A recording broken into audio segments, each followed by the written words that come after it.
This is my video for Rupi Kaur for the class. This is just about my favorite poet. She's contemporary, she's current in the times, and she's, just an inspiration for me and all her writing. Mommy, are you almost done? This is my presentation for Rupi Kaur. The slideshow's by Maybeth, me. She's a contemporary artist for poetry, and she's one of my favorites.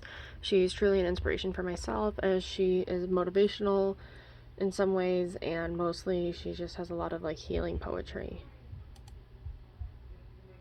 My favorite book by her would probably be The Milk and Honey. The only two I've read by her is Milk and Honey, and I'm almost finished with The Sun and Her Flowers, but I would definitely have to say she is one of my favorites. This is just the citation for the image. It's from Amazon. But there's plenty of good quotes in here that I would have to say that I love. They say don't judge a book by its cover, but the cover even speaks for itself. It is very good. There is a reason it's in lowercase. All of her writing is, and there is a reason for that I will explain later on in the PowerPoint. It's more of a traditional standpoint for her. She was born in India, and it just has a bigger background meaning to it. Milk and Honey. One of the quotes I like is, "People go, but how they've left us always stays." I feel like that can mean a lot, especially right now for myself. And this quote over here as well. I'm dealing with the loss of my mother from a few months ago, and we're also laying her to rest in 2 weeks. Not funeral, just celebration of life. So having quotes like these is super important to me. I feel like they're healing for anybody, and it doesn't have to be like love or relationships like some of her work is, because a lot of it's just trauma and healing as well. That's a lot of her poetry is. This one says, "The world gives you so much pain, and here you are making gold out of it." I feel like that's kind of like life gives you lemons, make lemonade. So it's just another interpretation of a saying like that. So a negative to a positive. It is just, so many good things out of it.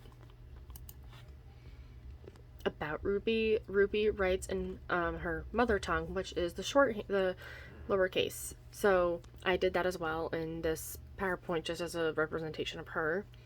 It just means it's in lowercase. This means no uppercase letters, only letters that are symmetrical. So short lowercase letters are symmetrical.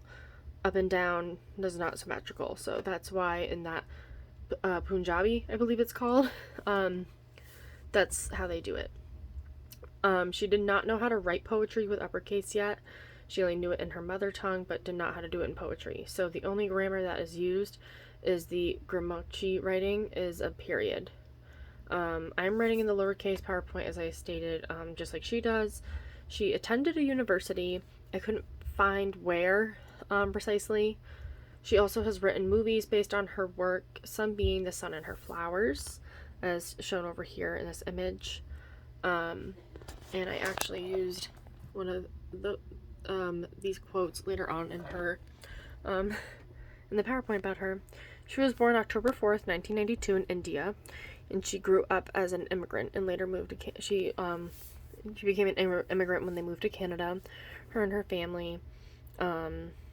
She grew up with different cultures, essentially, knowing how to speak her native language and just learning how to speak American. She grew up about her struggles of being an immigrant, being called a brown girl, and having her mom still teach her that she is loved and valued despite her color.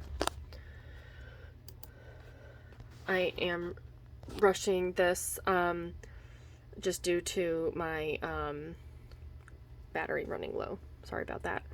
This quote is from The Sun and Her Flowers. "What is stronger than the human heart, which shatters over and over and still lives." I just like the images that she draws, which is a lot of these in a lot of her poems, which I think is a good symbolization. And that's another thing my work cited, just like where I got her information about her. I also just learned quite a bit about her just due to her poems. And I think a lot of people in the class, depending on the person, would like them. Even some people who don't necessarily like to read, I feel like some of her quotes are just powerful in general. You don't have to be a reader or a writer to like what she does. I feel like it's just an anybody sort of thing. Sorry for not making this long enough. My video, I can only record so much on my phone, and I was having a hard time adding the audio, so I had to redo this for the third time. So yeah, it was not working. But yeah, she was just a great person overall.